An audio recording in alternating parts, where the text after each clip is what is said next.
저는 비행기를 타면은 이런 생각을 늘 하게 됩니다. 어떻게 이 무거운 게 뜰까?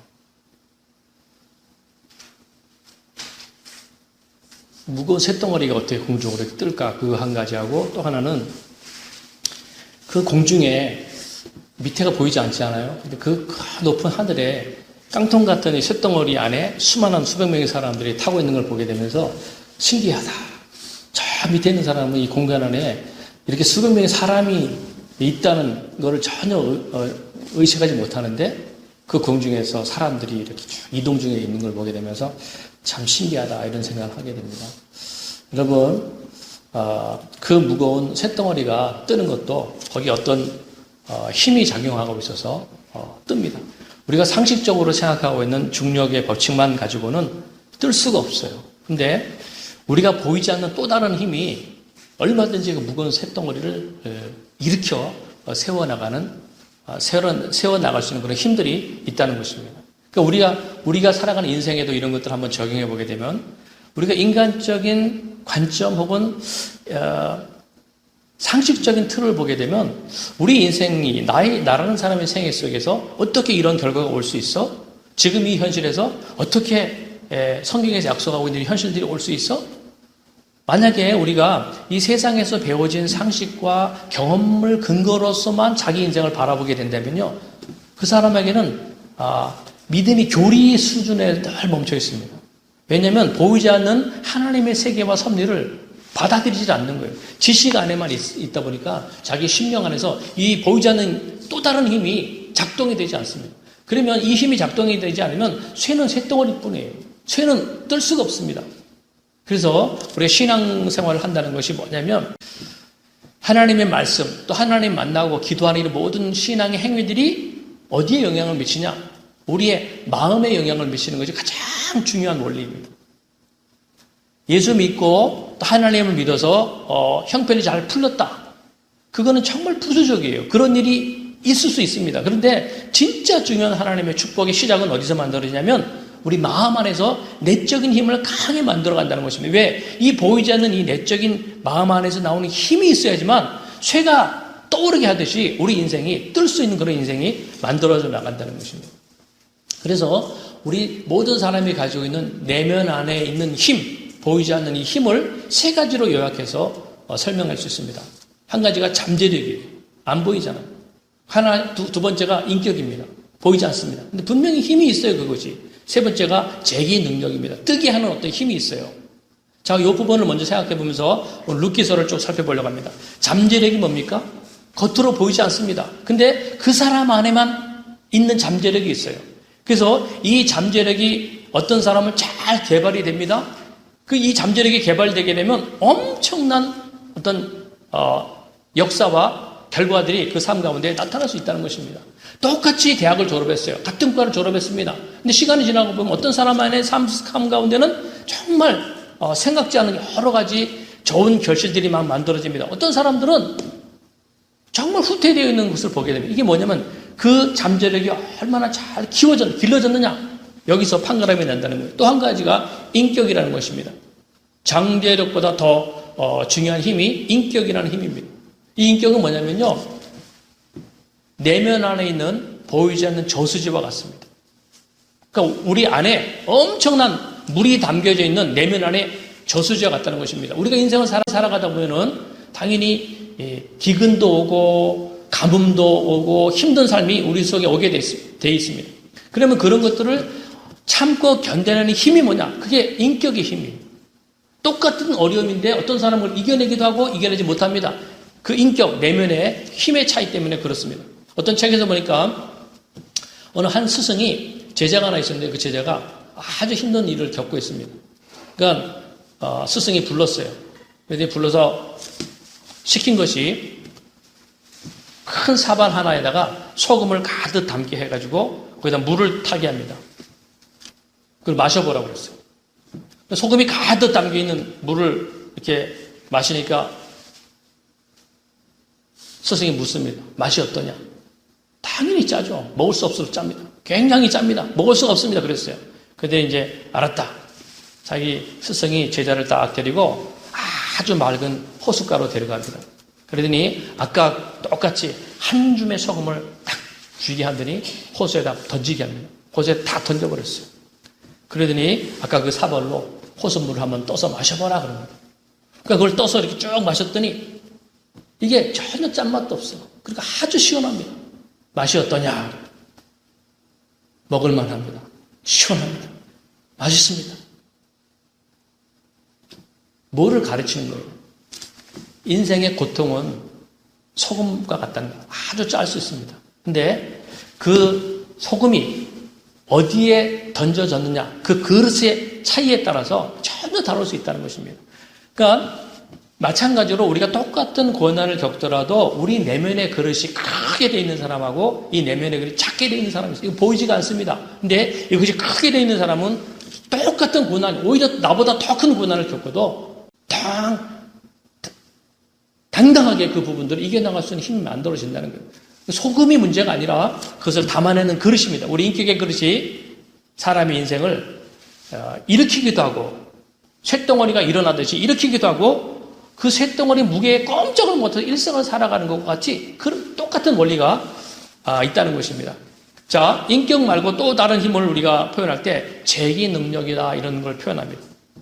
재기 능력이 뭡니까? 말 그대로 넘어졌다가 다시 일어나는 힘입니다. 우리가 인생을 살다 보면요, 살아가면서 한 번도 넘어지지 않고 자기 인생을 살아가는 사람 없습니다. 살아가다 보면은 이런 일 저런 일로 크고 작은 어려움을 겪게 되고 그것 때문에 걸려 넘어지는 일들이 종종 일어나게 됩니다. 그런데 어떤 사람은 한번 넘어지게 되면 잘 못 일어나요. 어떤 문제이든지 간에 그 문제 때문에 한번 넘어졌는데 침체가 오래갑니다. 어떤 사람은 힘든 어려움을 겪었는데 일어나요. 그게 뭐냐면 재기 능력의 차이야. 넘어졌다가 다시 일어날 수 있는 힘이 그 사람 속에 얼마나 잘 갖춰져 있느냐에 따라서 그 사람의 인생이 일어나기도 하고 눌려있기도 한다는 것입니다. 하나님이 우리에게 찾아오셔서 우리의 인생 가운데 약속하신 모든 것들은 사람이 개인적으로 상상하는 것 이상의 약속과 계획들을 다 가지고 있습니다. 우리 창세기부터 말씀하신 모든 약속 그거 아닙니까? 그러면 그런 약속들이 어떻게 그 사람에게 일어나느냐? 하나님 우리 내면 안에 이 세 가지 영역에 변화를 일으킨다는 거예요. 만약에 하나님을 알았는데 인격의 그릇이 키워지지 않고 재기의 능력이 길려지지 않으면 그 사람은 계속 그 상태로 갈 수밖에 없다는 것입니다. 그래서 우리가 성경을 보면서 다윗이라는 사람을 많이 주목하는 이유가 왜 다윗이 유명합니까? 왜 다윗합니까? 여러분 다윗에게 있었던 힘이 남들과 똑같아 보여요. 그런데 다윗에게 있었던 탁월한 능력 중 하나가 재기 능력입니다. 다윗은 크고 작은 어려움과 위기를 얼마나 많이 겪었어요. 우리가 상상할 수 없고 비교할 수 없을 정도의 많은 고난과 어려움들을 넘어지는 일들을 수없이 많이 겪습니다. 그런데 일어나는 사무엘상 30장 보게 되면 다윗이 사울왕 때문에 도피 생활을 쭉 돌아다닐 때 자기가 함께하는 한 500여 명의 사람이 모였어요.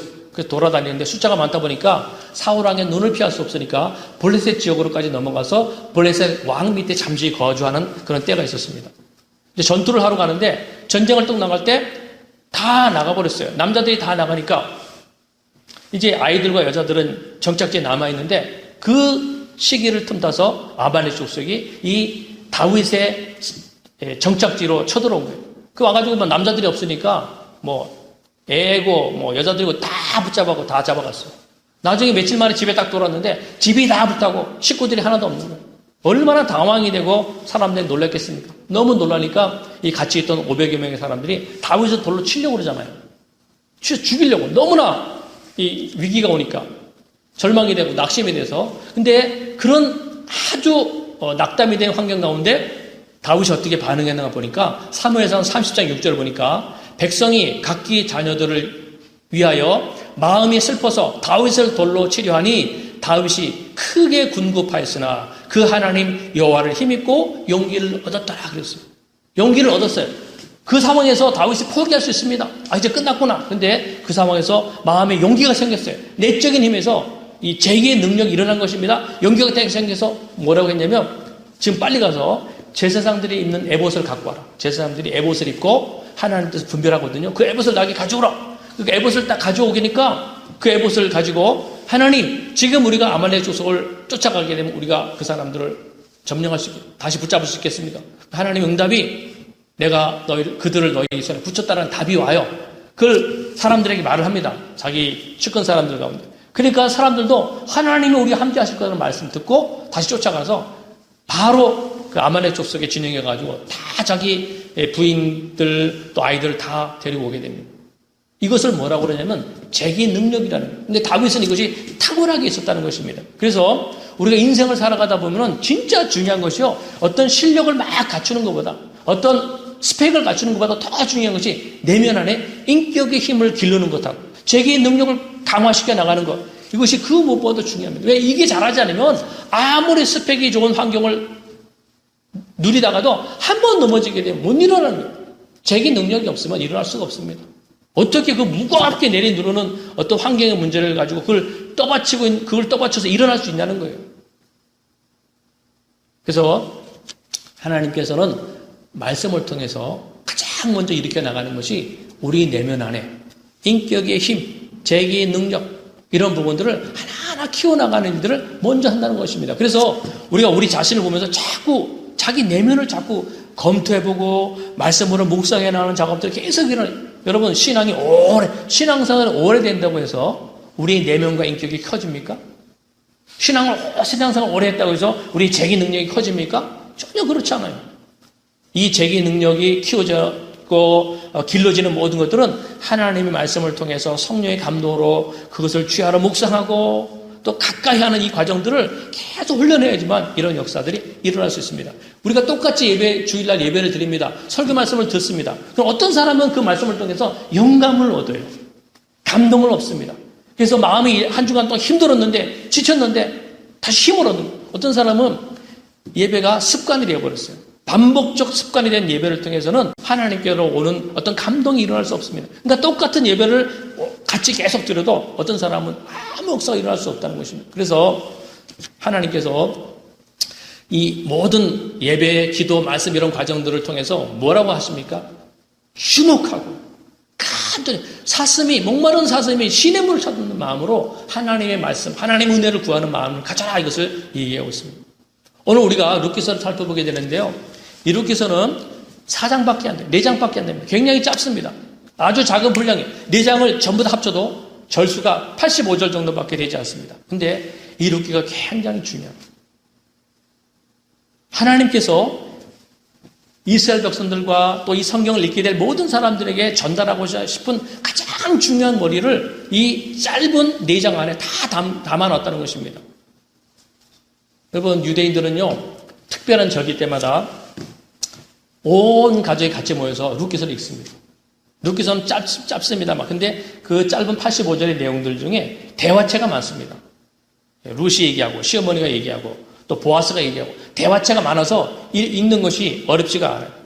그래서 절기 때 이 룻기서 말씀을 읽으면서 서로 간에 참 감동을 많이 입었고 많은 유대인들이 아주 좋아하는 그런 성경 중에 하나입니다. 이 룻기서를 볼 때 왜 중요하냐? 의문이 있습니다. 왜냐하면 이 룻기서가 성경의 이름이 창세기, 느헤미야 이래서 써질 때 룻기라는 룻의 삶을 기록한 말씀 이래서 룻기서를 기록되지 않습니까?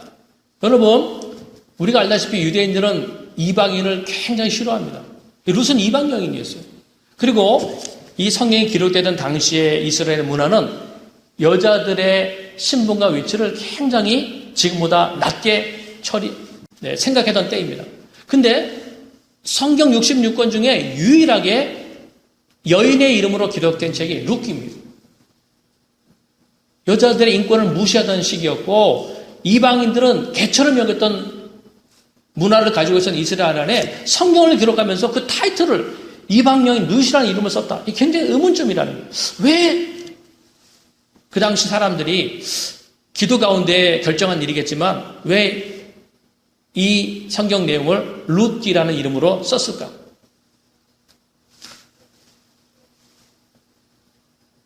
왜냐하면 이 룻의 그 후손 중에 다윗이라는 인물이 나옵니다. 여러분 이스라엘 백성들에게서 다윗은요 어떤 사람보다 존경하고 중요시 여기는 인물입니다. 우리나라 같은 경우 이순신 장군, 세종대왕, 태조 이성계 이런 것이 다 합친 것보다 더 중요하게 여기는 인물이 다윗입니다. 근데 이 다윗의 증조 할머니예요. 그러니까 얼마나 이분의 위치가 중요했는지 이 다윗 때문에 성경 이름을 쓰면서 룻이라는 이름을 써놓은 것입니다. 특별히 룻기에서 이 룻이 특별했던 것이요. 여러분 구약 성경 보게 되면 하나님의 사람들이 하나님 만나는 과정이 대부분 특별한 만남을 많이 가집니다. 아브라함이 하나님 만날 때도 영광스러운 하나님 만나고 모세가 하나님 만날 때도 떨기나무가 불이 타지 않는 환경을 보면서 하나님을 만나게 되는 그런 과정이 만들어집니다. 그러니까 대부분 다 하나님 만나는 과정이 특별한 사건을 통해서 하나님 만나게 됩니다. 근데 룻기서를 가만히 보게 되면 룻은 이방 여인이었어요. 성장하는 과정 속에서 하나님 하자도 듣지 못한 채 자라났습니다. 그리고 특별히 룻이 하나님을 만났다 이런 부분이 없어요. 룻은 자기 시어머니를 통해서 간간히 하나님에 대해서 들었던 것에 의해서 하나님을 믿는 믿음이 자리가 잡혀진 사람입니다. 아주 특별했어요. 그리고 룻의 삶 자체가 얼마나 기구하게 출발됩니까? 불행 중에 가장 큰 불행 가운데 있으면서 룻이 인생이 만들어지는데 이 룻이 하나님 만나면서 엄청난 반전의 역사가 그 인생 가운데 만들어지게 됩니다. 그래서 이 하나님께서 이 짧은 룻기라는 말씀을 통해서 굉장히 중요한 원리들을 얘기해주고 있는데 어떻게 한 사람의 생애가 하나님이 축복으로 들어올 수 있는지 그 단계들을 설명해주고 있어요. 자, 오늘 첫 번째로 그런 모든 시작이 어디서 만들어지는지를 좀 생각해 보려고 하는데 가장 첫 번째 어떻게 이 세상 가운데서 낙심하고 절망할 수밖에 없고 불행할 수밖에 없는 그런 사람의 삶 가운데 새로운 인생이 만들어지느냐? 제일 첫 시작이요. 시각이 바뀌는 것입니다. 룻이 하나님 몰랐다가 어느 순간부터 룻의 시점 가운데 하나님에 대한 인식이 새롭게 만들어지는 과정이 만들어지게 됩니다. 자, 보세요. 룻도 마찬가지고 오늘 본문에 두 사람을 생각해 보려고 합니다. 자, 나오미하고 룻을 같이 살펴보려고 하는데요. 가장 먼저 출발하는 것이 나오미를 통해서 먼저 시작이 됩니다. 6절 말씀 보세요. 6절을 같이 한번 읽어보겠습니다. 시작. 그 여인이 모압 지방에서 여호와께서 자기 백성을 돌보시사 그들에게 양식을 주셨다함을 듣고 이에 두 며느리와 함께 일어나 모압 지방에 돌아오려 하여. 자, 우리가 룻기서를 대부분 읽어서 아시겠지만요. 짧게 도입 설명하게 되면 원래는 엘리멜렉과 나오미라는 부부가 이스라엘의 베들레헴 지역에 살다가 베들레헴 지역에 기근이 옵니다. 흉년이 들어요. 그러니까 먹고 살 것이 안 되니까 모압 지방, 그러니까 지금의 요르단 지역입니다. 멀진 않아요. 요르단 지역으로 넘어가요. 이방인의 땅으로 넘어가서 거기서 쭉 삽니다. 그 살다가 같이 데리고 왔던 아들 둘이 컸는데 이 두 아들들이 어떤 이유 때문인지 얼마 지나지 않아서 남편이 죽고 남편에 의해서 두 아들들이 같이 다 죽습니다. 그러니까 6식구가 같이 살다가 한 집에 살다가 3명이 죽어요. 근데 3명이 다 남자들만 죽습니다. 정말 어떻게 보면 저주를 받은 거 아니야 할 정도로 정말 불행한 삶이 만들어지게 됩니다. 근데 이 삶에서 이제 이런 완전 막장이요 끝바닥에 있는 사람의 인생 가운데 하나님 다시 일으키시는 삶을 룻기서를 통해 말씀하지 않습니까? 이런 내용을 성경에 기록해 놓은 것은 우리에게 뭐라는 거예요? 어떻게 하나님이 이 세상 가운데 소망 없고 불행하고 저주받은 것과 같은 환경에 놓여져 있다고 하는 사람들의 삶 가운데 회복이 만들어지는지를 하나님의 과정을 설명해 주고 있는 것입니다. 자, 거기 6절에 그랬잖아요.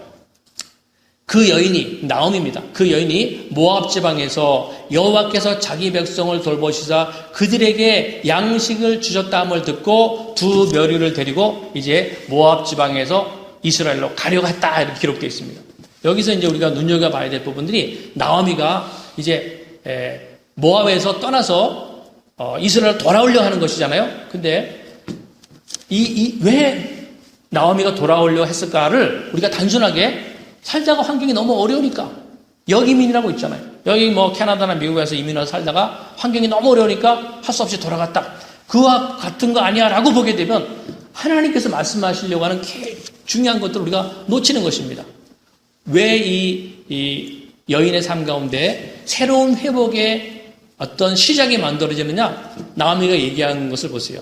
여호와께서 자기 백성을 돌보시사 그들에게 양식 주셨다함을 듣고 그랬잖아요. 이게 무슨 말입니까? 지금 모압 땅에 와서 살고 있는데 들려지는 소문이 자기의 조국인 이스라엘 땅에 하나님이 은혜가 임해서 양식이 주어졌다는 걸 들었어요. 자, 한번 생각을 해봅시다. 이런 본문들을 보면서 생각해 볼게. 누가 와서 이런 소식을 전해줬을까? 여러분, 이 나오미가 살고 있는 땅은 모압 땅입니다. 여호와 여자도 없어요. 신앙인에는 아무 문화가 없는 그런 지역에 살고 있습니다. 오랫동안 살았겠죠? 근데 누가 와서 저 이스라엘 땅에 네 조국 땅에 양식 경제가 좀 나아졌어 이것을 전하면서 하나님이 너희 나라 가운데 함께 하셔서 너희 나라의 경제가 좋아졌어. 누가 와서 이렇게 설명을 해주겠어요? 주변에 모든 사람들이 하나님 알지 못하는 모압 사람들인데 누가 와서 이렇게 설명했냐는 거예요. 이스라엘 땅에 경제가 좋아졌다라는 내용을 들으면서 나오미가 해석을 신앙적으로 한 것입니다. 아, 내 조국 이스라엘에 내가 떠나올 때는 흉년으로 어려웠었는데 지금은 하나님이 우리 이스라엘 땅을 돌보셨구나. 하나님의 은혜가 함께 하셔서 이제 이스라엘 땅에 뭔가 하나님의 역사와 축복이 임하고 있구나. 하나님 관점으로 자기 현실을 보는 눈이 열리는 거예요. 이게 뭡니까? 시각이 바뀌는 거예요. 시각이 바뀌는 거예요. 그 전에 베들레헴 쪽에 살다가 모압 땅으로 올 때는 하나님에 대한 중심사가 없었어요. 하나님 관점이 없었습니다. 생존 때문에 온 거예요. 여기서 이렇게 사느니 너무 힘들다. 그러니까 좀 더 나은 지역으로 가자. 그냥 간 겁니다. 근데 거기서 이런 고생 저런 것을 다 거치는 과정 속에서 나오미에게 인식의 변화가 온 거예요. 이 인식의 변화가 뭡니까? 자기의 삶의 모든 것들을 하나님 관점으로 보기 시작하는 눈이 열리는 것입니다. 그래서 아주 간단한 예가 조국 베들레헴의 경제적인 것이 나아진 것을 그냥 경제적인 것이 나아졌다가 아니에요. 여기 보게 되면 여호와께서 자기의 백성을 돌보시사 경제가 나아진 것을 하나님의 손길에 의해서 나아졌다라고 해석하기 시작하는 것입니다. 우리가 인생을 살아가면서 하나님의 회복이 어떻게 내게 만들어질 수 있느냐? 가장 첫째가 시각이 바뀌는, 관점이 바뀌는 역사가 우리 속에 일어날 때가 하나님의 역사가 만들어지는 것입니다. 예수 믿지 않는 사람과 똑같이 그냥 경제가 더 저쪽이 좋으니까 저리 가서 살자. 이쪽이 더 나은 것 같아 이리 가서 살자. 관점이 바뀌지 않는 상태에서 이동은 결과가 똑같습니다. 내가 가는 곳이 다 다른 사람에게 좋아 보였어요. 근데 나는 풀리지 않게 됩니다. 왜? 하나님이 우리 인생의 모든 것을 끌고 나가신 것은 하나님을 알아가고 하나님이 경험시키는 이 목적 때문에 우리 인생사를 끌고 나가시는 거 아닙니까? 하나님 우리 인생을 예수 믿게 한 이후에 내 인생 전체를 갖다가 집 넓히고 땅 넓히는 이런 과정으로 복을 주시려고 우리를 끌고 나가는 게 아니잖아요. 내 안에 예수님을 알아가게 하고 내 안에 하나님의 미션이 들어오게 하는 이 깨달음을 임하게 하시기 위해서 나 인생을 끌고 나가십니다. 그래서 중요한 것이 크리스찬이 된 이후에 모든 관점에는 하나님의 관점으로 자기 현실을 해석해서 보는 눈이 열려야 돼요. 이게 열리게 되면 하나님의 그 인생을 아무리 불행하고 아무리 저주받은 것 같은 환경에서도 하나님이 시작하십니다. 새 일을. 그 결국 우리가 룻기서 2장, 3장, 4장에도 하나님께서 이 나오미의 생애, 룻의 생애를 얼마나 높이십니까? 모든 유대인들 가운데 가장 영광스러운 이름으로 하나님 만들어가지 않습니까? 오늘 그런 내용들을 통해서 저와 여러분들이 적용할 부분들입니다. 해석 능력이 해석 능력. 아무리 힘든 일이 생겨도 그냥 현실 갖고 해석하지 말아라는 거예요. 하나님이 내게 뭔가 깨닫게 하시는 거예요. 하나님과 내가 너무 멀어져 있었구나. 모든 것들 하나님. 자식이 말을 안 들어요. 그러면 컴퓨터 때문이다, 세상 문화 때문이다. 그럴 수도 있습니다. 그런데 신앙인의 관점은 아니에요. 하나님이 나에게 자녀를 위해서 기도하게 하는구나. 모든 관점으로 보는 것입니다. 그래서 고난 중에 하나님을 만난 사람들, 고난 중에 인식이 바뀌어진 사람들, 그 신앙에 뭔가 변화가 일어난 사람들은요, 가장 먼저 시작되는 변화가 말투가 바뀌기 시작합니다. 하나님이 경험한 사람은 말투가 바뀝니다. 무슨 말이냐? 그 사람이 말하는 것 속에 내가 죄인입니다. 이런 뉘앙스의 말들이 자꾸 나오게 됩니다. 제가 무슨 능력이 있습니까? 하나님 은혜를 주셔야 돼요. 하지 내 힘으로 할 수 없습니다.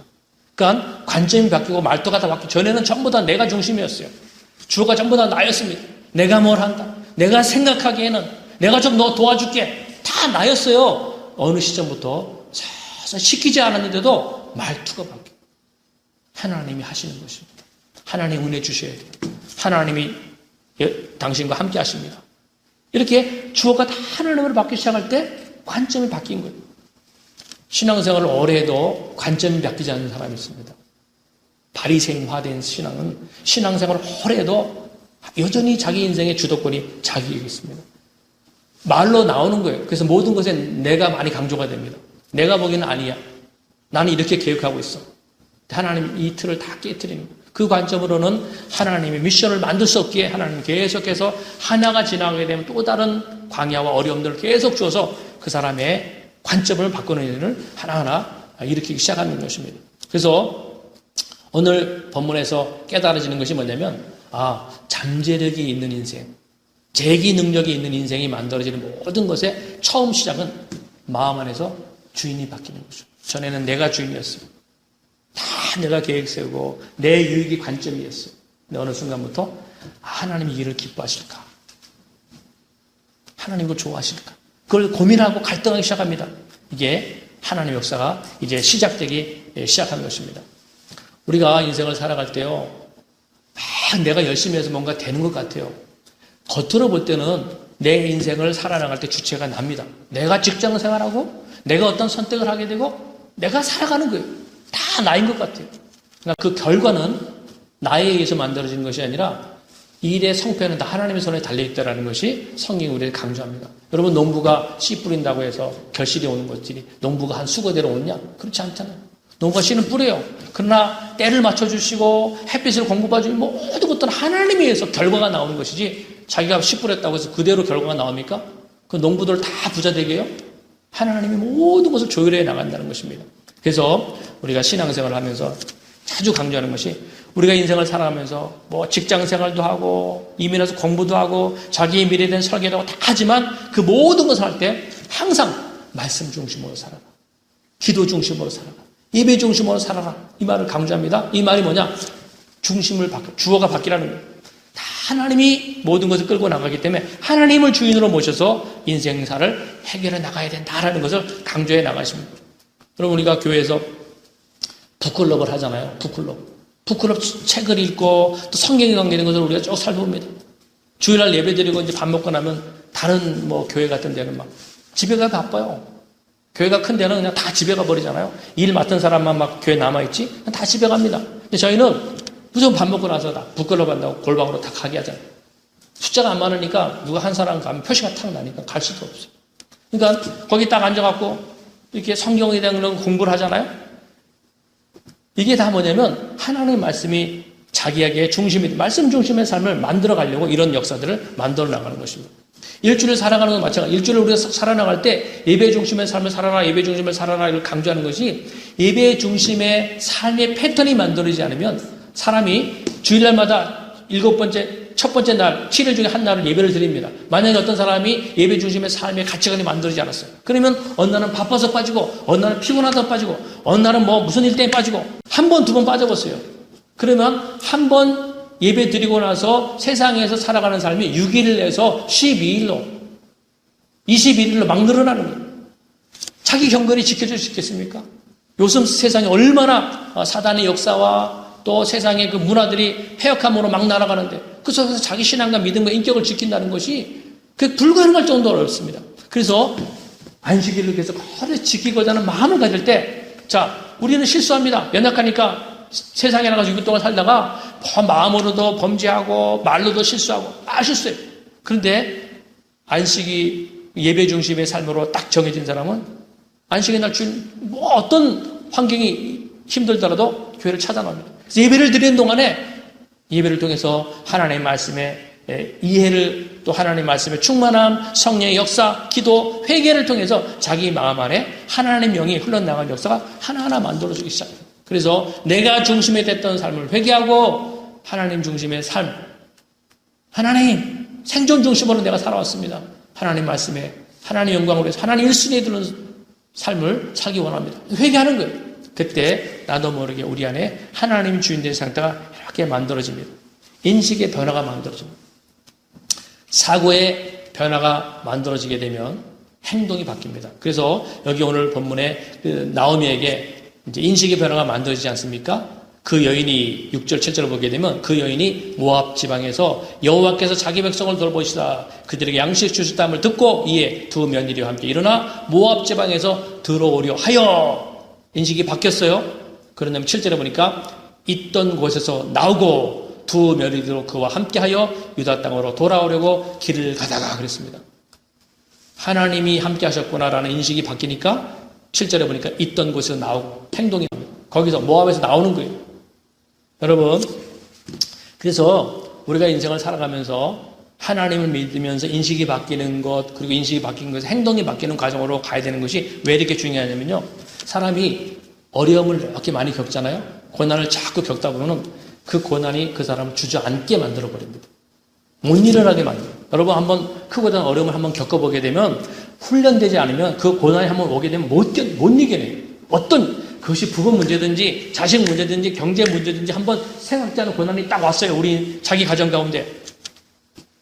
내면이 훈련되지 않은 사람, 신앙이 인격화되지 않은 사람들은요, 못 이겨냅니다.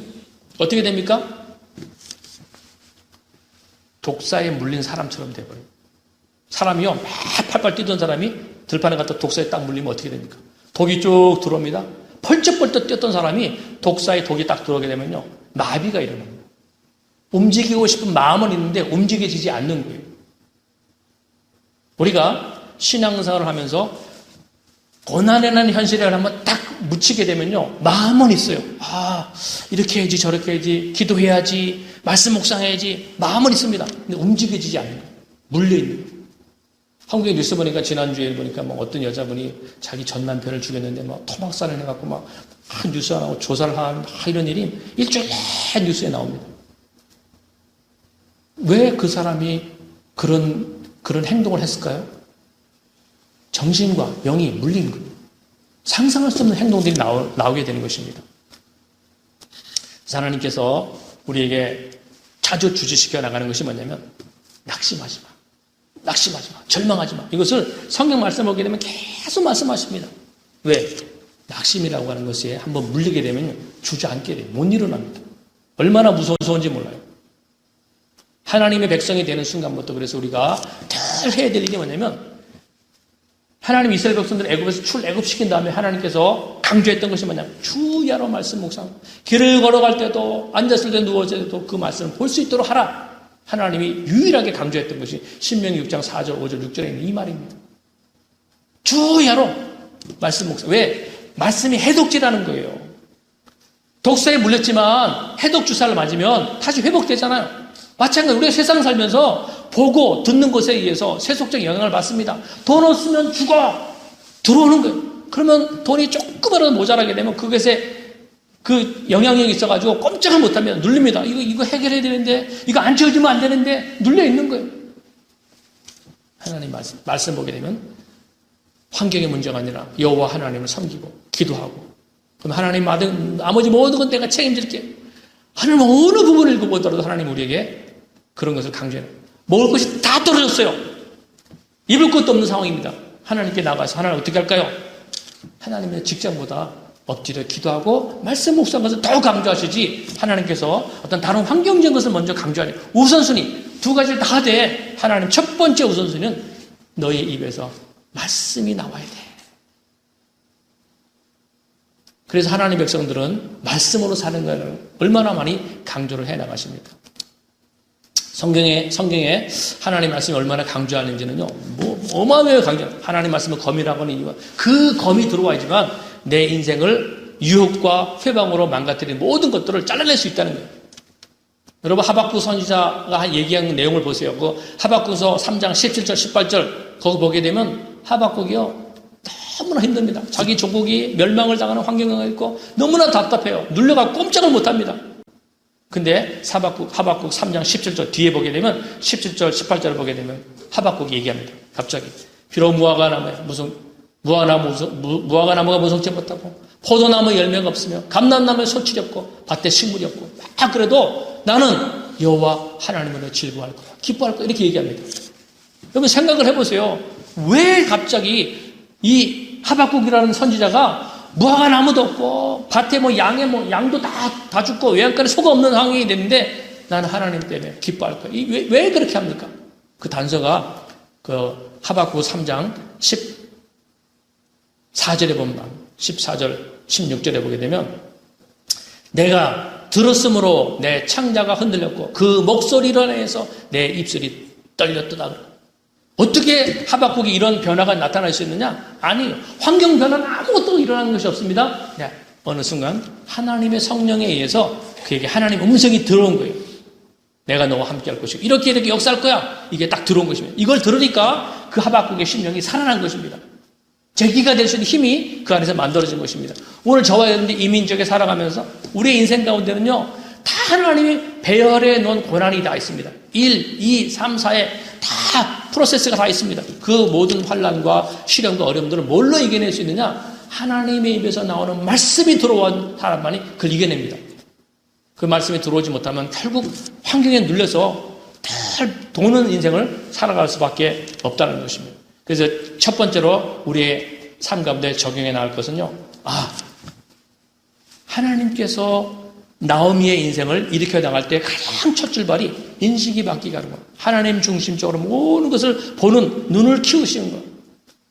자기 경건과 자기 삶 가운데 한번 적용을 해보시기 바랍니다. 그리고 한 가지만 더 보게 되면 이제 두 번째 사람이 룻입니다. 여러분, 나오미도 불행했어요. 어떻게 보면 룻은 더 힘들었습니다. 여러분, 이때 룻의 나이가 10대 후반이나 20대 초반이나 됐잖아요. 10대 때 결혼을 했는데 얼마 지나서 남편이 죽습니다. 아이가 없는 상태에서 남편이 죽었어요. 얼마나 어려운 환경, 얼마나 기구합니까? 룻 개인 입장에서 보면은 내 인생이 왜 이렇게 시작됐냐? 얼마나 힘들었겠어요. 남의 인생이라 우리가 볼 수 있지만 내 딸이 결혼을 했는데 그렇게 됐다고 한번 쳐보세요. 얼마나 힘들었겠어요. 내 딸이 결혼했는데 아이도 아직 낳지 않는 상태에서 그 사유가 무슨 일 때문에 세상을 떠났어요. 부모로서 얼마나 가슴이 아프겠습니까? 룻 개인은 또 얼마나 가슴이 아프겠어요. 지금 그렇게 고통스러운 환경 가운데 놓고 하나님이 하실 말씀들을 지금 말씀하고 있는 것입니다. 우리가 하나님이 사람을 연단합니다. 연단할 때 어떤 어려움이 하나 오면 또 이겨내고 또 그 다음에 또 두 번째 어려움이 오면 또 이겨내고 그러면요 견뎌낼 수 있습니다. 근데 어려움이 계속 오게 되면요 못 일어납니다. 어려움이 단계적으로 계속 와버리는 거예요. 근본이 다 흔들려요. 일어날 수 있는 힘이 없습니다. 하나님이 오늘 이 룻의 사건을 기록해 놓으시면서 일어날 수 있는 원리를 거기다 말씀하십니다. 왜 하나님이 믿음의 삶을 살아가는 성도 가운데 이런저런 고난과 어려움들을 계속 주시는가? 여러분 답이 있어요? 왜 하나님 내 인생 가운데 이런 시련과 어려움을 계속 주시지? 왜 나보다도 더 경건 생활을 제대로 하지 않는 세상적으로 살아가는 사람들은 멀쩡하게 잘 살아가게 하는데 왜 나는 힘들게 살아가게 하지? 그러면 그 답이 있어요? 왜 하나님이 그렇게 하시는 것 같아요? 여기 컵에 물이 담겨져 있다고 칩시다. 근데 만약에 이 컵에 더러운 게 막 묻어 있어요. 그러면 누가 그 컵에다 더러운데도 불구하고 거기다 물 따라서 먹습니까? 그래 먹잖아요. 컵이 더러우면 먼저 그걸 다 씻고 나서 깨끗하게 만든 다음에 거기다 물을 담아서 마시게 됩니다. 우리가 하나님 앞에는 우리가 컵과 같은 거예요. 우리에게 하나님의 소중한 어떤 은혜와 환경과 축복을 다 담고 싶은데 우리 심령이 깨끗하지가 않은 것입니다. 이 깨끗한 것을 씻어내는 과정이 고난을 통해서 우리의 내면을 씻어내는 과정을 하나하나 일으켜 나가는 것입니다. 그래서 다윗 같은 사람 보세요. 여러분 다윗은요 굉장한 믿음의 사람이었습니다. 10대 후반에 골리앗을 만났을 때 전쟁터에서 그냥 돌멩이 다섯 개 들고 골리앗을 향해서 달려 들어가고 골리앗을 제거했잖아요. 그러니까 오늘날로 따지면 굉장한 믿음의 사람이었어요. 생각을 해보세요. 달려갔다가 뭔가 문제가 되면 죽는 상황입니다. 근데 돌멩이 다섯 개 들고 하나님이 함께 하시니까 내가 저거 이겨낼 수 있어 하고 달려나갔습니다. 굉장한 신앙의 어떤 틀이 만들어지는 사람이었어요. 우리 믿음하고 개인적으로 비교해보더라도 여러분 내 믿음이 그 당시 다윗의 믿음과 비교해서 누구 믿음이 더 낫겠냐 생각을 해보세요. 어떤 사람도 내가 다윗보다 더 낫다 이렇게 말할 수 있는 사람이 없었거든요. 굉장히 믿음이 훈련됐고 깨끗했고 리더십도 있던 사람입니다. 하나님 어떻게 하십니까? 골리앗을 제거한 이후에 다윗의 인생 가운데 배열해서 끌고 나가는 인생이 다윗을 10년 이상을 광야를 돌게 합니다. 그렇게 믿음으로 훈련된 사람인데도 불구하고 하나님이 다윗을 사울왕의 왕궁에서 쫓겨나가요. 10년 이상을 광야를 빙빙 돌면서 얼마나 힘들고 어려운 환경들을 겪게 하십니까? 왜 하나님께서 그렇게 믿음이 출중했음에도 불구하고 다윗에게 그런 고난을 주세요? 한 가지입니다. 다윗의 10년 가운데 씻어내는 작업 때문에. 하나님이 왕이라는 환경을 주었을 때도 불구하고 교만하지 않고 여호와 하나님밖에 없습니다. 하나님 어떤 환경을 주더라도 하나님만 의지할 수 있는 그 마음 하나를 만드시기 위해서 하나님이 그런 믿음을 보였음에도 불구하고 10년 이상 어려운 현실을 주시는 것입니다. 그래서 이런 내용들을 보면서 원리를 보라는 거예요. 하나님 어떻게 어떤 사람을 끌어가는가. 하나님 원리는 어떤 사람을 이렇게 높이 세우실 때 밑바닥을 먼저 겪게 하십니다. 다 밑바닥을 겪게 하시고 결핍을 겪게 하신 이후에 그 다음에 믿음이 키워진 사람을 하나님 높이십니다. 하나님 어떤 사람에게 물질적이고 재정적인 것을 맡기실 때도 똑같습니다. 하나님만큼이나 재정적이고 신처럼 여겨지는 시대인데 어떤 사람이 물질적인 축복을 주려고 그래요. 뭐부터 하나님 훈련시키겠어요? 아무것도 없는 환경을 먼저 만들어. 아무 의지할 사람도 없고 가진 것도 다 떨어진 환경을 만들어 놓고 그 속에서 하나님, 저는 하나님밖에 없습니다. 물질이 필요하지만 그럼에도 내 인생은 하나님이 더 중요합니다. 이 고백과 이 깨달음이 그 사람 속에 나오기 시작할 때 하나님이 그 다음에 그 사람에게 하나하나 이제 물질도 맡기시고 환경도 맡기시는 역사들을 하나하나 만들어 나가시는 것입니다. 그래서 이 룻이라는 사람을 하나님이 이끌어 나가시는 과정도 똑같아요. 하나님 어떻게 한 사람의 생애 가운데 예수님의 계보가 만들어지게 하고 그를 통해서 하나님의 역사가 만들어지는 좀 보라는 거예요. 이걸 봐야 돼요. 이걸 보지 못하면 자기 신앙생활과 인생이 교리 안에 멈춰서 벗어나지 못합니다. 바리새인 수준을 결코 넘어갈 수 없어요. 예수님이 여기서 설명하지 않습니까? 너희 의가 바리새인보다 더 낫지 않고는 결코 내 나라에 들어올 수 없다 말씀하십니다. 그 너희 의가 바리새인보다 더 낫지 못하는 것은 교리를 말하는 게 아니잖아요.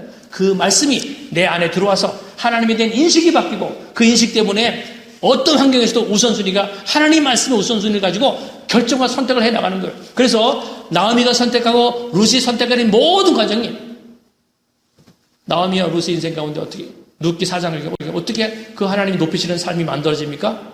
모든 건 선택의 결과예요. 저와 여러분도 똑같습니다. 하나님이 크고 작은 선택거리를 우리에게 주십니다. 그때 어떤 선택을 하는지 하나님 보는 거예요.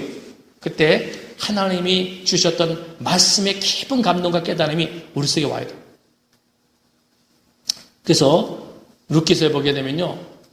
어떤 말을 굉장히 강조하자면 헤세드라는 말을 굉장히 강조합니다. 1장, 2장, 3장에 한 번씩 3번 나오게 되는데 헤세드라는 말, 히브리어인데 이 단어 정도는 우리가 좀 알아야 돼요. 헤세드는 말은 무슨 말이냐면 헤세드, 하나님 헤세드 이게 무슨 말이냐면 은혜, 자비, 긍휼을 말합니다. 하나님의 은혜, 하나님의 자비, 하나님의 긍휼 이런 것을 표현할 때 헤세드 이렇게 표현합니다. 근데 룻에게 보게 되면 룻기 1장 8절에 첫 단어가 나오는데 1장 8절 보세요. 나오미가 두 며느리에게 이르되 너희는 각기 너희 어머니의 집으로 돌아가라. 너희가 죽은 자들과 나를 선대한 것과 같이 여호와께서 너희를 선대하시기를 원하며 했잖아요. 여기서 마지막 단어, 마지막 표현에 여호와께서 너희를 선대하시기를 그랬잖아요. 이 선대라는 말이 헤세드라는 단어를 썼습니다.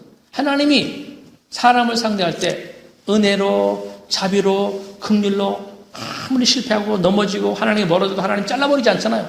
그러니까 가족을 품지 않습니까? 이거를 선대했다라고 하는 것입니다. 하나님이 너희를 이렇게 선대했잖아요.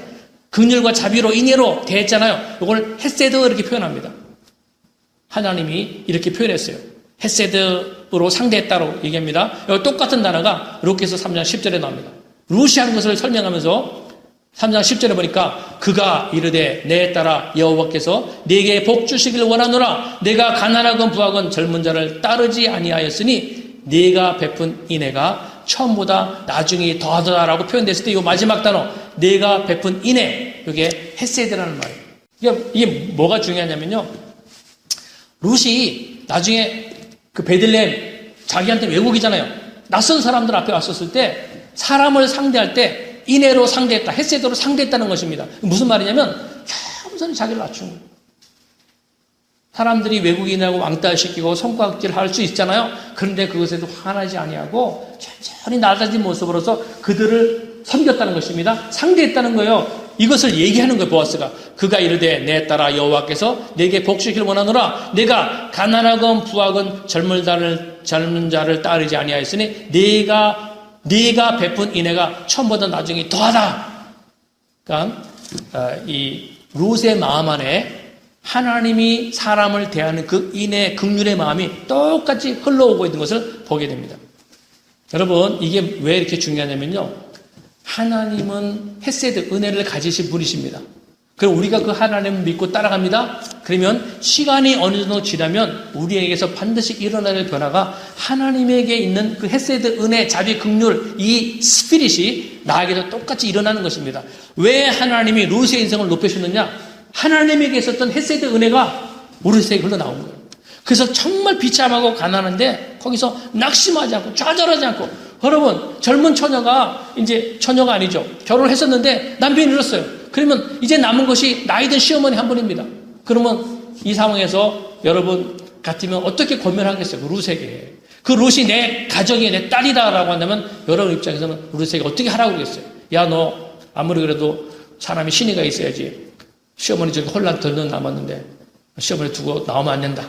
시어머니랑 같이 살아. 이렇게 권면하겠어요?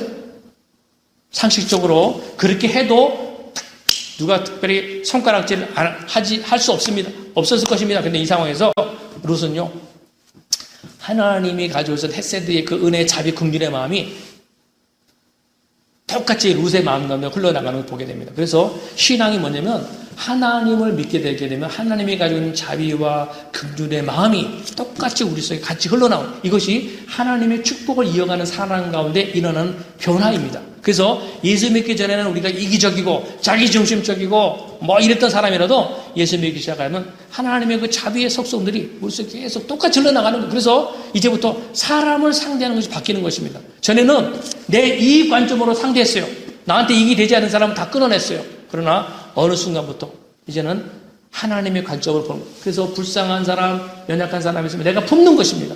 여러분 룻이 홀로 남은 시어머니를 품잖아요. 얼마나 이 인격적인 어떤 걸로 비교할 수 없는 하나님의 은혜가 이 룻의 심령 가운데 흘러가고 있던 것을 보게 됩니다.